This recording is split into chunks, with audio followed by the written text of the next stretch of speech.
I want to bring in Nigel Farage right now. He is a member of the European Parliament, a former leader of the UK Independence Party. It is good to see you, Nigel Farage, obviously on horrible circumstances here. What can you tell us about what's happening on the ground in London right now in terms of the sentiment of the people? How do you see it? Well, it's jumpy in one way because I've been in London all morning and there are a lot of police cars around, a lot of police on the streets, quite a lot of sirens, and I guess we now know there have been a lot of raids in East London and at least a dozen people have been detained. So London is very quiet this morning. There are fewer people out on the streets than I would normally expect to see on a Sunday.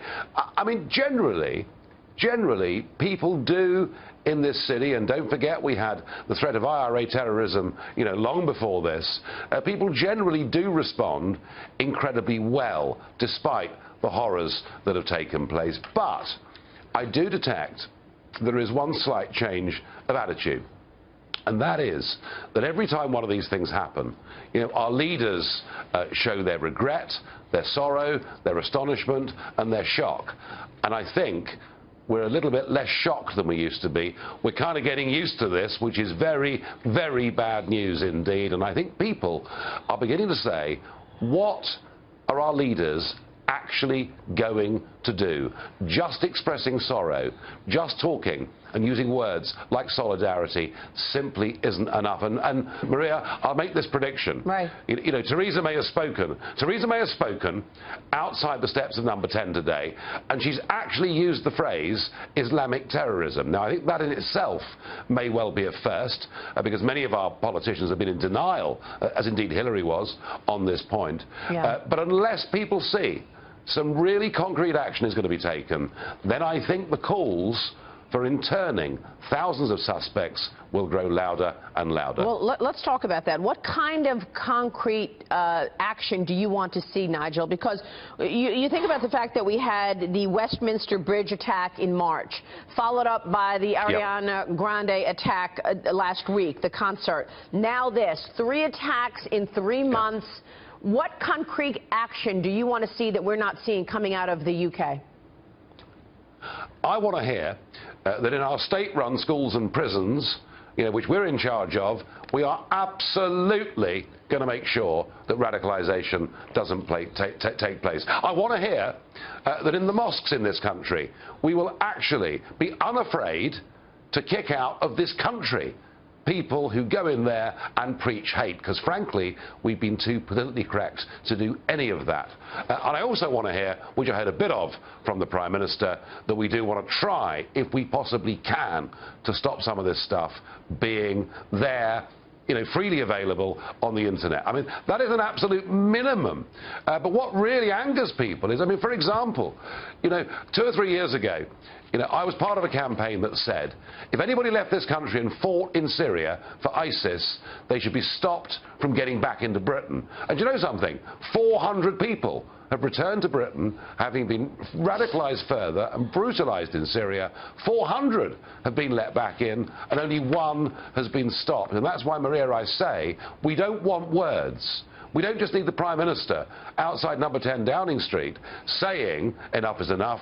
We want her to actually do something. And let's not forget, this comes just the weekend before the general election in the UK, and that gap between Theresa May and her competitor has been narrowing. Do you think this impacts the election on Thursday? No, because her competitor, which is Mr Corbyn, who leads the Socialist Party, Labour Party, but he himself is a very, very quite hard left socialist. Corbyn himself is seen to be weak on terrorism and weak on terror. So just because Theresa May was the Home Secretary in charge of our Homeland Security for 6 years, some may say she failed and didn't do enough, but it's very difficult to see the Labour Party, the Socialists, gaining any benefit from it. Many of these people and these incidents have proven that sometimes the attackers have been on watch lists. There are tens of thousands of people on watch lists in the UK, even more so in the US. What do we need to do to get ahead of this, knowing that we're already watching these perpetrators that are going on to commit real damage? Well, we don't yet know who these three individuals are, and my guess is the authorities will not tell us who they are until they've completed the sweep of all those closely connected to them. But I would be very surprised if these were not known persons, very surprised if they hadn't been investigated at some point. And I have to tell you, even though I've been one of those voices saying there is a real problem here, even I was shocked last week when I learnt there are 23,000 people of interest to the authorities in this country in relation to jihadi terrorism. So the problem that we've built for ourselves is huge. We've done absolutely nothing to deal with the segregation that exists within our cities. We haven't clamped down on radicalisation within state institutions. We've been very weak, frankly, with our borders. So we do face a massive problem, and I can't see, short of hugely increased resources for our security services, I can't see anything else we can do. Now, we could take the 3,500 who are the genuinely suspected terrorists themselves, as opposed to being linked and associated. We could round them all up and intern them in prison. That is an option. Well, what you're saying is also one of the reasons that U.S. President Donald Trump has tweeted out saying, look, we need this travel ban in place, trying to push his policies on the heels of this horrifying situation in the U.K. I don't know if you think that's going to help sway minds in the U.S. Real quick, Nigel. If I was an American and I was looking at London, Paris, Brussels, Berlin, and the increasing rate of terrorist atrocities, I would say, whether I like Donald J. Trump or not, he is absolutely right to be committed to attempting to make America safer. And it's absolutely wrong that judges and some on Capitol Hill are trying to stop him. He is trying to stop your country going down this route. He's right. Nigel, thank you very much for weighing in this morning. Nigel Farage joining us in London.